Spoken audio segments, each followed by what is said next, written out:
Assalamualaikum warahmatullahi wabarakatuh. Mohon izin memperkenalkan diri. Nama Taruna Muda Syaban Mauludin Momba. Nomor Taruna 2201390. Kelas TD 1.9. Baiklah, pada kesempatan kali ini saya akan mempresentasikan pada pertemuan ke-13, yaitu materi tentang isolasi termal. Jadi pada isolasi termal ini berperan penting dalam efisiensi energi, penghematan biaya, dan kenyamanan termal. Konduksi panas atau hantaran panas adalah penjalaran kalor tanpa disertai perpindahan bagian-bagian zat perantaranya. Penjalaran ini biasanya terjadi pada benda padat. Kalor mengalami pada konduktor dari sisi yang bersuhu tinggi ke sisi yang bersuhu rendah.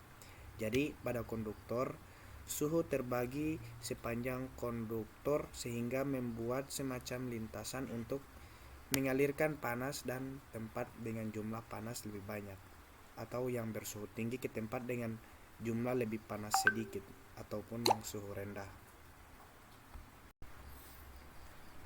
Konveksi merupakan salah satu cara perpindahan panas dan massa utama. Perpindahan panas dan massa terjadi melalui difusi dan adveksi. Perlu diketahui bahwa istilah konveksi biasanya digunakan untuk perpindahan panas melalui konveksi. Seperti contoh pada gambar di samping ini. Ini adalah salah satu contoh gambar konveksi. Dalam fisika, radiasi mendeskripsikan setiap proses pergerakan energi yang tidak melalui media ataupun ruang yang kemudian diserap benda lain. Orang awam sering menghubungkan kata radiasi dengan ionisasi, sebagaimana yang terjadi pada senjata nuklir, reaktor nuklir, dan zat radioaktif. Tetapi sebenarnya radiasi juga dapat merujuk kepada radiasi elektromagnetik, seperti yang terjadi pada gelombang radio, cahaya inframerah, cahaya tampak, sinar ultraviolet, dan X-ray. Radiasi akustik atau kepada orang yang lebih jelas. Insulasi termal dapat menjaga wilayah tertutup seperti bangunan atau tubuh agar terasa hangat lebih lama dari yang sewajarnya. Tetapi itu tidak mencegah hasil akhirnya, yaitu masuknya dingin dan keluarnya panas. Insulator juga dapat bekerja sebaliknya, yaitu menjaga bagian dalam suatu wadah terasa dingin lebih lama dari biasanya. Insulator digunakan untuk memperkecil perpindahan energi panas.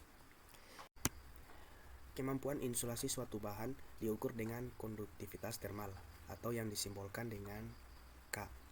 Konduktivitas termal yang rendah setara dengan kemampuan insulasi, atau resistensi termal ataupun nilai R yang tinggi. Dalam teknik termal, sifat-sifat lain suatu bahan insulator adalah densitas atau nilai P dan kapasitas panas spesifik atau nilai C.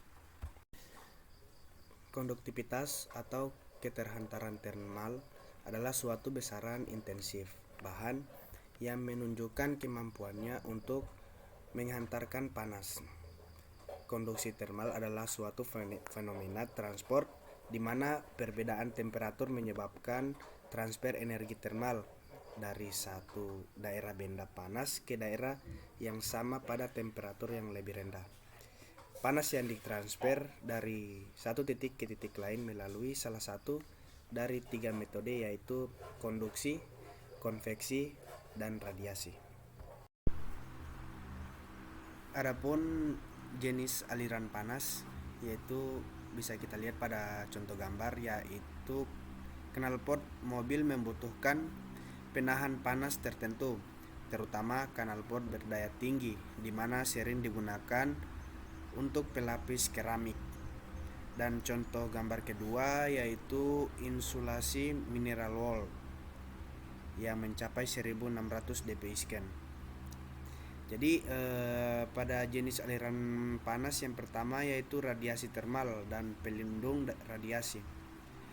Radiasi termal terdiri dari seluruh jenis panjang gelombang cahaya, tetapi sebagian besar energi yang diradiasikan pada suhu ruangan berbentuk gelombang inframerah. Radiasi tidak membutuhkan medium untuk mengalirkan kalor karena panas diradiasikan dalam bentuk gelombang elektromagnetik. Jenis aliran panas yang selanjutnya yaitu konduksi termal dan pelindung konduktif. Konduksi termal terjadi jika panas mengalir melalui medium dan tidak disertai perpindahan molekul penyusun material tersebut. Laju kalor yang mengalir berbanding lurus dengan ketebalan, perbedaan temperatur, dan konduktivitas termal. Sebagian besar gas, termasuk udara, adalah konduktor yang buruk, insulator yang baik. Pelindung konduktif pada umumnya adalah lapisan material yang mampu menahan laju transfer panas. Sebagai contoh, styrofoam yang memiliki banyak rongga yang diisi udara. Selanjutnya, contoh aliran panas yang selanjutnya yaitu konveksi termal dan pelindung konvektif. Konveksi termal terjadi ketika panas mengalir melalui medium dan disertai perpindahan molekul penyusun material tersebut. Perpindahan molekul tersebut terjadi karena perbedaan massa jenis akibat pemuaian akibat panas sehingga terjadi suatu aliran. Konveksi bisa diredam dengan cara membagi medium konvektif menjadi beberapa bagian untuk mencegah terbentuknya aliran. Bisa kita lihat, inilah contoh bahan-bahan isolasi termal pada gambar tersebut. Jadi ini adalah salah satu contoh gambar bahan isolasi termal. Di sini ada penjelasannya terkait bagian-bagian dari bahan-bahan isolasi termal.